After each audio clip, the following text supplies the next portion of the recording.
Voy a abordar ahora el tema del protocolo de investigación. Este es un documento que se realiza al final de la segunda etapa de toda investigación, una vez que hemos hecho un buen planteamiento y un buen diseño metodológico. Es un documento que no es un paso en sí mismo, sino más bien es el que concentra los 29 pasos anteriores, de los cuales ya he venido hablando en distintos videos.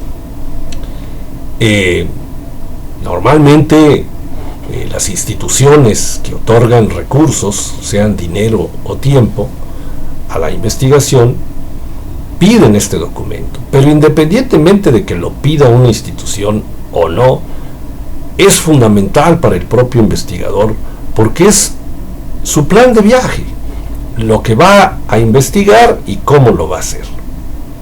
Es un documento que debe estar actualizado. En la investigación cualitativa, con cierta frecuencia, hacemos pequeños cambios o medianos en el propio proceso de la investigación y es necesario volver al protocolo para dejarlos actualizados. Si los cambios son muy radicales, a veces es necesario volver a hacer un protocolo y volver a arrancar, aunque se puede aprovechar muy buena parte de lo que ya se haya hecho. El protocolo, pues, hay que redactarlo de la mejor forma posible, porque no es un documento que se va a archivar y guardar, sino que es un documento que está siempre presente y al cual nos vamos refiriendo de vez en vez para volver otra vez a los principios que originaron la investigación. Como he dicho, concentra este documento los 29 pasos anteriores. Ya los hemos ido explicando en distintos videos. Pero ahora voy a explicar el documento en sí, aunque claro, voy a estar haciendo referencia a esos otros videos que ya están subidos a la red. Empezamos por, obviamente, el título del proyecto, el título del protocolo de la investigación, el nombre del investigador y la fecha en que se consigna este documento. El documento tiene dos apartados que corresponden a las dos etapas de investigación: el apartado de planteamiento y el apartado del diseño metodológico.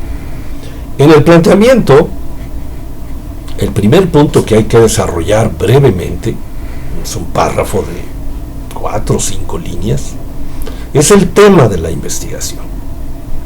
Es el tema que va a ser, digamos, el motivo o el lugar donde vamos a hacer la investigación conceptualmente hablando. Evidentemente el tema nos lleva a dejar claro en los siguientes dos subtítulos el campo disciplinar general, es decir, el campo de conocimiento general. Puede ser arquitectura, puede ser psicología, puede ser educación. Es el gran campo del conocimiento disciplinar en el cual estamos ubicados con nuestra investigación. Y el tercer subtítulo, pues, es el campo específico, es decir, que nuestra investigación abona no al campo en general, sino alguna particularidad del campo, y eso está, digamos, consignado cuando nosotros decimos cuál es el campo específico al cual estamos nosotros abonando con nuestra investigación. Estos pasos 1, 2 y 3 están en un video precisamente conjuntados. Luego viene el cuarto apartado, que es medianamente extenso, se tiene que dejar muy claro, y es lo que suele llamarse problematización. Es la situación, problema o necesidad que origina la investigación. Hay un video para este paso y hay que dejarlo aquí redactado de forma clara. ¿Cuál es el problema y qué particularidades tiene este problema o esta situación o esta necesidad? El apartado 5 tiene que ver con los antecedentes. Los antecedentes, que están tratados en un video precisamente como antecedentes teóricos o estado del arte, En el protocolo no se redacta el estado del arte, no se anexa el estado del arte.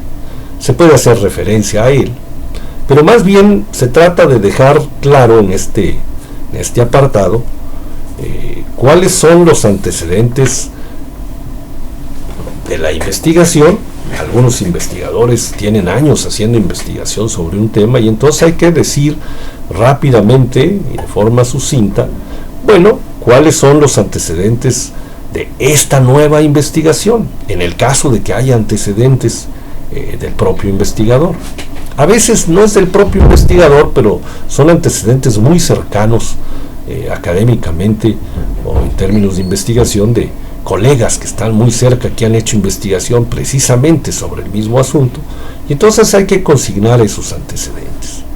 Evidentemente la parte de los antecedentes teóricos o conceptuales, bueno, hay que decir una lista de autores que son, digamos, los que anteceden conceptualmente la investigación que estamos nosotros queriendo realizar, y hacer referencia ahí mismo a lo que ha sido el resultado del trabajo del estado del arte que se haya realizado, tanto al principio como al final de la etapa 2, que es cuando ya se redacta propiamente el estado del arte de manera más definitiva. Hubo un video que hablamos del interés, de los distintos tipos de interés. Iría en este caso, en este lugar que sigue, no, estos intereses se dejan para utilizarlos a la hora de hacer la justificación, que es un punto que está más adelante. Lo que sigue en el protocolo es poder dejar clara la pregunta de investigación. La pregunta de investigación hay que dejarla perfectamente clara en cuanto a su estructura heurística, es decir, la estructura de búsqueda. Hay un video hecho con mucha precisión a propósito de cómo formular la pregunta de investigación. Hay que referirnos a ese video, que es el paso 9. Ahí se explica con mucho detalle cómo construir la pregunta, y esta pregunta debe ser consignada precisamente en este apartado del protocolo. Enseguida de la pregunta de investigación hay que dejar clara la postura epistemológica en la cual nos estamos fundamentando. Si el paradigma es hermenéutico interpretativo, puesto que esta es una investigación de carácter cualitativo, es lo que hemos venido diciendo, bueno, hay que no solo decir que el paradigma es hermenéutico o interpretativo o emergente, cualquiera que sea el nombre que utilicemos y que está consignados en los libros de metodología, hay que explicar por qué, hay que dejar claro no solamente cuál es la postura, sino por qué tenemos esa postura, ¿no? ¿Qué fundamenta que nosotros estemos ubicados en ese paradigma, el hermenéutico interpretativo? Una vez hecho esto, vienen dos apartados que hay que dejar también explicitados de manera no muy extensa, pero sí suficiente, tanto el objeto de estudio conceptual como el objeto de estudio empírico. Este es un apartado en el que nosotros dejamos claro que en la pregunta, que es donde están los objetos de estudio, estos objetos de estudio están entendidos precisamente de una determinada manera, y eso hay que explicarlo en este apartado de objetos de estudio. Después viene declarar cuál es el tipo de investigación que nosotros estamos realizando, si es una investigación puramente empírica, o es una investigación solo teórica, o es teórico-empírica, o incluso puede darse el caso de ser una investigación aplicada. Hay que explicar por qué consideramos que es una investigación de esa naturaleza y dejar claras las razones. Después vienen tres apartados que están relacionados entre sí. El primero, que es el objetivo de la investigación con sus objetivos particulares.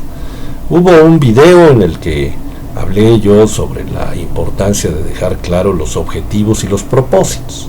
Bueno, pues el primer apartado de esta parte del protocolo es cuáles son los objetivos, tanto generales como particulares, y luego enseguida también un apartado en donde dejamos claro el propósito de la investigación. No solamente qué vamos a investigar, sino por qué lo vamos a investigar, para quién lo vamos a investigar, a quién le sirve, ¿no? Que son los propósitos. El objetivo es qué vamos a hacer en la investigación y el propósito es para qué la vamos a hacer.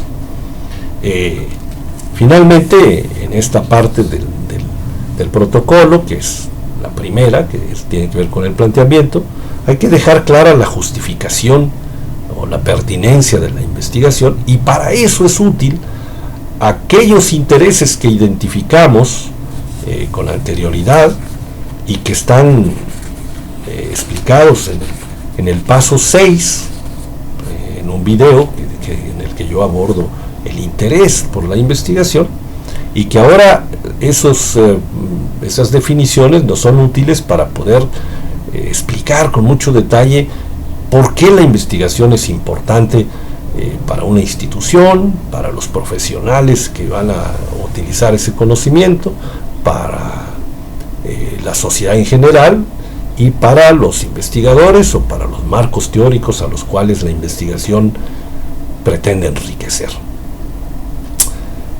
Viene la segunda parte del protocolo, que es el diseño metodológico. En el diseño metodológico tenemos que decir, en primer lugar, cuál es la metodología. En general, el conjunto de herramientas que vamos a utilizar al hacer la investigación. Puede ser una de dos, puede ser una metodología cuantitativa o puede ser cualitativa. También podría ser una metodología híbrida, es decir, una metodología que combina lo cualitativo y lo cuantitativo, y entonces tendríamos que explicar por qué la estamos considerando una metodología híbrida.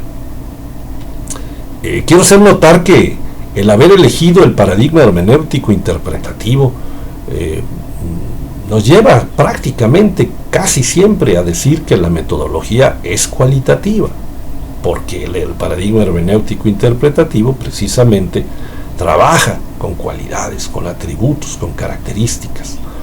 Pero de todos modos hay que decirlo, y sobre todo hay que decirlo con mucha precisión si vamos a interpretar datos numéricos de forma hermenéutica, que no es lo mismo que la interpretación que se hace físico-matemática en el paradigma positivista y en la metodología cuantitativa. Después de la elección metodológica es necesario desprender de la pregunta de investigación cuáles son los observables, y hay que decirlos. No solamente los observables en términos de la pregunta, sino los observables concretos, reales, es decir, que vamos a ir a observar al campo, específicamente. Esto fue tratado en un video, los pasos 17, 18 y 19, precisamente para ligar la elección metodológica con los observables. Finalmente, hay que decir también el método que vamos a utilizar, o los métodos que vamos a utilizar, que pueden ser combinaciones de distintos métodos. Hay que ver cuáles son los que son adecuados, apropiados, y explicar no solamente decir cuáles son los métodos, sino por qué esos métodos, ¿no?